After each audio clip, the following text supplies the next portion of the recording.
Hi everyone, thank you so much for tuning in. We're back with the publishing dialogue and we have Enakshi Biswas with us over here. And I'm gonna let Akriti introduce Enakshi to our viewers. Thank you, Pranika. Hi, everyone. So today we have on Enakshi Biswas. She has a very interesting background and career. And we met Enakshi because she is a writer for Saga. She's written 4 short stories in the romantic collection Ishkia. And we thought she would be great to have onto the show to chat about publishing and her different styles of writing. So I'm going to turn it over to Enakshi to tell us a little bit more about her background. So, hi everyone. I started my career at Google in Gurgaon, and I think I've been carrying that creative streak ever since. It was a very interesting place to work at. I was in online sales and operations, handling AdWords, their online advertising domain. But the idea was always to move to Mumbai by hook or by crook. So, when I got offered an offer letter from a financial institution, I shifted to Mumbai almost 9 years back. So yeah. Wow, 9 years ago. Oh, so where are you originally from, Enakshi? Like, where did you? So I am originally from the land of the Royal Bengal Tigers and Tiger. I'm from Kolkata. I was born in Lucknow though because my mom is from Lucknow. I've lived in Muradabad for a little while, a small place in UP. So it's been a mix, and I think for any writer that really works out well because all the lived experiences then live through your works. Definitely, yes, and we definitely saw that in the stories as well. Which actually brings me, how did you transition from like finance to the creative industry to writing? What was that like? What went through your brain? I think it was the other way around. I never really. I mean, I'm still surprised and still wrapping my head around the fact that I am part of the financial domain. Like I said, that only happened because you can move to Mumbai by either, if you want to be in Bollywood or if you want to be part of the financial sector. Bollywood was never an option for me. Got into the finance sector just to be in Mumbai, but writing is something that I think you cannot escape if you are in a city like Kolkata. I think by default, your parents will either coax you to start painting or singing or some creative form. So you better make up your mind real fast which one you want to do. So that's how. Through school, I think we always, whenever there were essay competitions, etc. I do remember one of my first essay competitions I took part in. I didn't win it, but the interesting part is I wrote so much that the teacher who had to evaluate it, she was exasperated. She'd asked us to write about our favorite country, and I went on and on about Egypt as though I was a reincarnated version of somebody from Egypt. Yeah. Oh, wow. I would love to read that essay. Yeah, and I feel we've all been at that age where we really wanted to just get like words out onto a paper, so you don't know where to stop. You go on and on and on. So that's actually, I've definitely been there with teachers who have been tired of me. But that's actually quite interesting. So you kind of were almost, I didn't have a choice but to kind of get into writing. I feel like that was always something happening on the sidelines for you. So for me, I'll tell you, when I was growing up, my father would spend a lot of time reading newspaper articles. I mean, people who were winning the Pulitzer, or he would read out articles on Arundhati Roy, or Jhumpa Lahiri, Vikram Seth, and the pride with which he spoke, I thought it was something very cool. And he also told me that there used to be a writer back in the day called Enakshi. So I think subconsciously I felt I had to live up to that. That's how it started. Oh, that's lovely. You were named after a great writer itself, gave the start to your journey.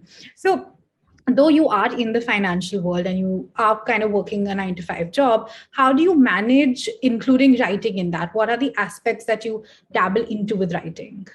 Right. So the weekends are a good time. Weekends are actually a very good time to write. As a writer, sometimes you do become like a hermit. But that's where it kind of works out. You could cut down, if you cut down your social life, you can actually become very productive as a writer at times. I mean, of course, there are times when you would want to go out. I remember interacting with a writer once, and she told me that to finish a novel for that 1.5 years, she didn't socialize at all. And I, at that point in time, thought, no, that's not me. That's not fun at all. But I did realize that, weekends, if you utilize it well, you can really manage both.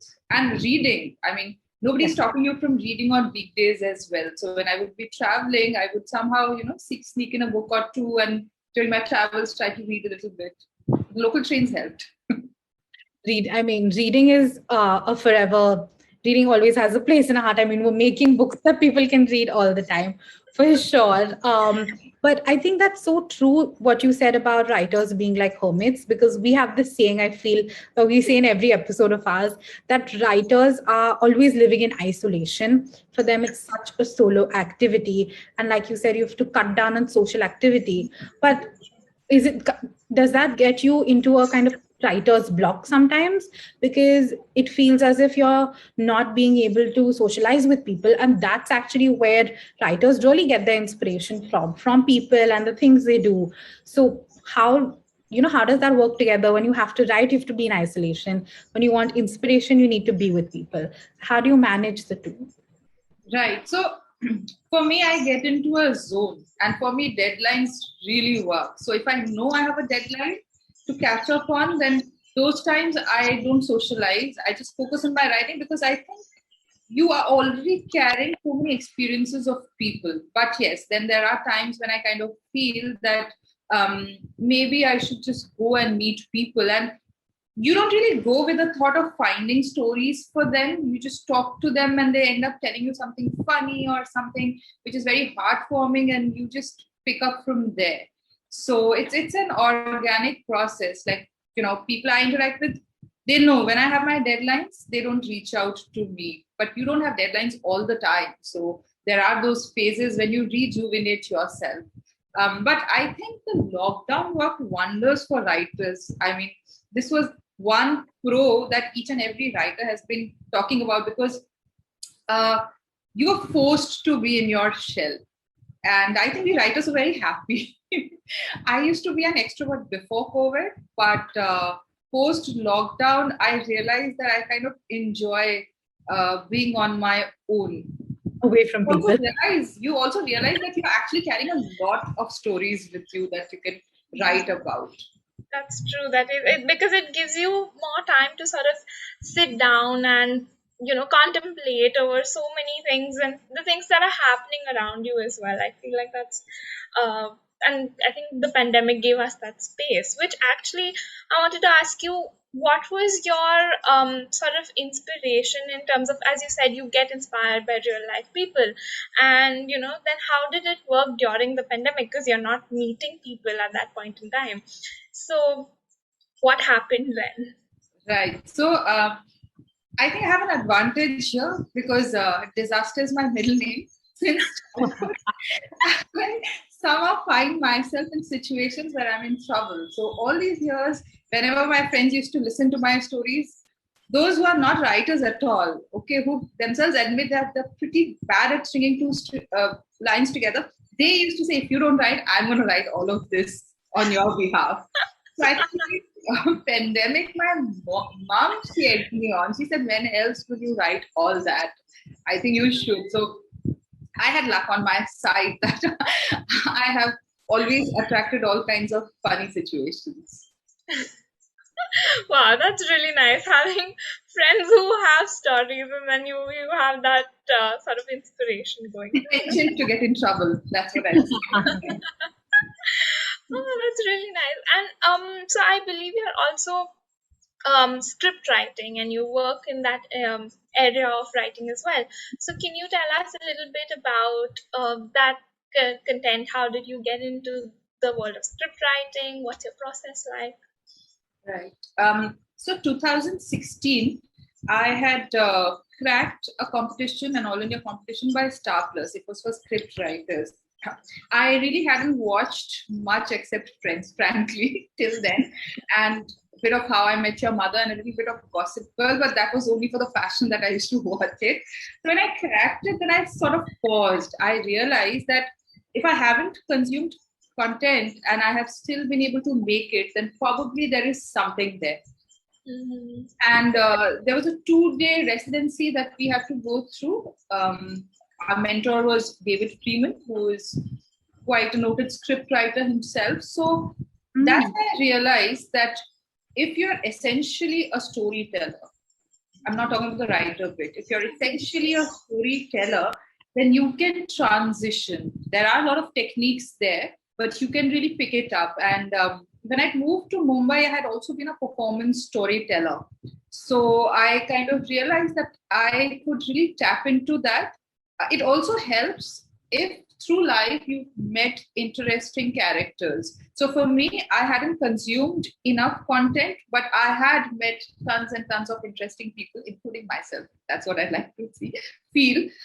So I realized I can create characters. But that was 2016. And after that, I kind of didn't know where to go. But with the OTT boom happening, I picked it up again. And the process has been, I think, I will not say easy, but it has been smoother for me because my strength lies in short stories and web series are episodic. And I think I've been able to do a good job there. Movies take more time for me to write, movie scripts, definitely. And there are techniques. There are a lot of techniques in script writing, which are very different from how you write your stories. Secondly, the reason the writers are able to write well is because all their life they've been reading books. But to be a script writer, you have to read a lot of scripts. So parallelly, it's a different thing that you have to continue reading. So they happen parallelly, but ultimately a storyteller will probably get away with any format. Yeah, I love that word storyteller. I think that's a great way to describe, especially someone like you who's kind of in all areas. It's not just about writing, it's about telling stories, which is the best part. But that actually brings me to my next question. What I always wondered was, how does the writing style fundamentally differ for writing short stories and really writing fiction books that are going to be just read by people versus writing a script which needs to be converted into a video format? Right. So what we generally do is we write a synopsis, the plot lines and everything that are done. So there you are just being like a short storyteller or a long format person, depending on whether it's a web series or a movie that you're writing. Once that is done, you could also weave in dialogues because there are times when you're writing and you kind of realize, oh, my characters need to talk now to convey things. Right. But basically in a script, it is extremely action-packed. You cannot indulge in, setting up the setting with too much of description. So one of the things in script writing, which we are taught, I have attended quite a few classes. One of the first things that we are taught is how, a writer is always very indulgent. And in a novel, you can get away with a lot of things. But when you're writing a script from point one itself, after a few lines, you have to be very economical about the lines. Your dialogues also have to be very crisp, which is not the case as a writer because you're verbose. So you have to learn to make that shift. And it has to be action-packed. And in scripts, you have a clear beginning, middle, and end. Whereas in short stories, you could juggle it up. You could start with an ending and go back in flashback. I mean, that happens in scripts as well, but scripts have, how do I put it? Scripts have a formula. Short stories are something which are like chicken soup for the soul. You just flow. Correct. And there are also limitations when it comes to probably script writing because you have to keep in mind that it's going to be it's going to be shot and converted into video by someone else probably, because most of the time script writers are not directors. So that means someone else needs to understand your view. Plus, you have to think about the kind of technicalities. You cannot choose a random location to base the story in. You can't choose a lot of elements. I feel there's a little restriction involved, because it needs to be turned into a video medium. So do you think that really plays in your mind when you're writing it compared to when you're writing fictional short stories where you kind of have, the run of the land? Right. So basically it depends on the budget of the movie or the web series. with a shoestring budget, we are already told to contain ourselves, say, in one particular city. We can't think of overseas destinations. And a lot of times, so when you're pitching on your own independently, you can still have liberties, certain liberties. You can set it at certain spots. But there are times when you are approached and they already tell you which city it is going to be based in. For example, recently I had to base something in Mumbai itself. So the flavor entirely had to be in Mumbai. And when you talk about the video format, yes, cinematic. So we try to choose themes which are cinematic, but something which I learned very early on, because I was quite naive, I would put parentheses and then I would describe the scene, hoping to help the actor and the director. But then the director says, hey, you don't have to describe so much to me. That's for me. I'll pick it up. Maybe you could do away very politely also. Maybe you can do away with the parentheses where you're writing the actor was furious, or, those emotions we don't really have to write that much. It's the actor who picks it up. And it's the director who actually prefers having a free hand. They need to know the plot from you. They need to know the dialogues from you. But rest of it falls in place because it's their domain. That's actually very, very interesting. And actually, I had a question regarding that, because with books and with stories, it works completely opposite, because you're the author, you're the storyteller. You can put in as much description and as much sort of actions that you want, whereas in a script, you're limited to what you can and cannot put, which is quite interesting. So how does that sort of work? Because while there are also limitations when you're writing, some actions are just not describable. Like, it's something that you can't, when you're writing, you can't describe a certain action or a certain movement, whereas in a video format that you can do it, but at the same time you don't have that leniency to. So how do you find that balance in both places, essentially? Right. So first I have to tell myself out loudly which format I'm writing in, because it takes time to shift gears. But surprisingly, I have seen that sometimes it actually depends, but sometimes it's easier to write a script because you just need to put in 2-3 lines about the action of the protagonist, that he's banging his head against the wall. That's it. You don't have to write anything else, because now it's up to the director and the actor to give it those layers. But in a book, for the reader to imagine, because the reader has to imagine here, there are no visual cues. So here you really need to brainstorm, because you've got to show and not tell. So that's an art. So that requires you to kind of really think, how can I show that this person is really frustrated and feels spooked up? I mean, because in a novel, if you just write that he banged his head against the wall, that's going to sound so cliched. So the writer will not feel happy about it at all. You have to bring in some kind of metaphor or something. But in a script, it's easy. I'll just write it and I'll just leave it.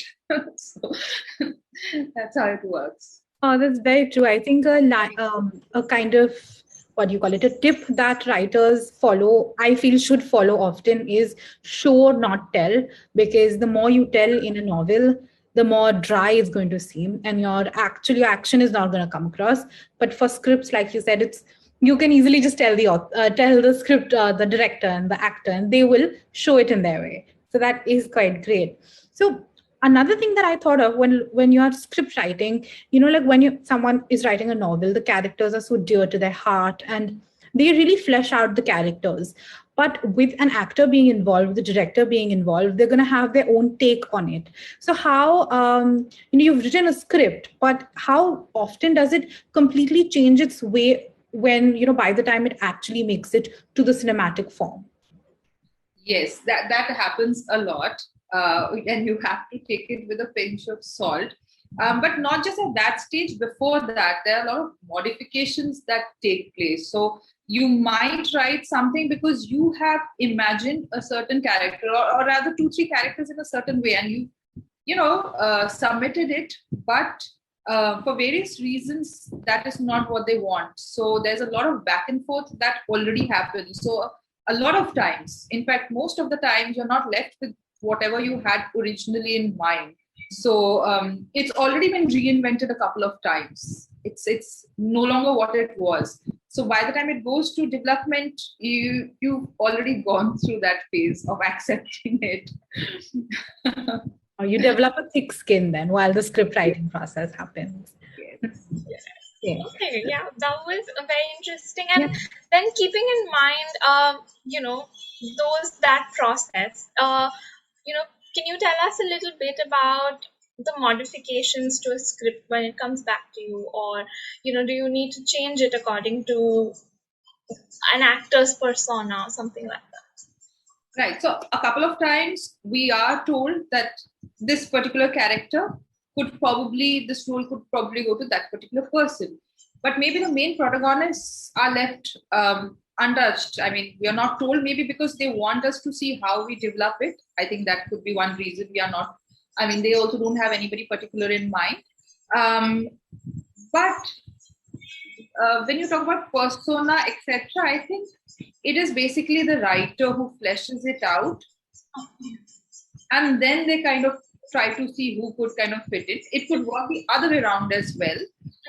But I think it always helps if the suggestions are not given, because you can then really play around with the characters.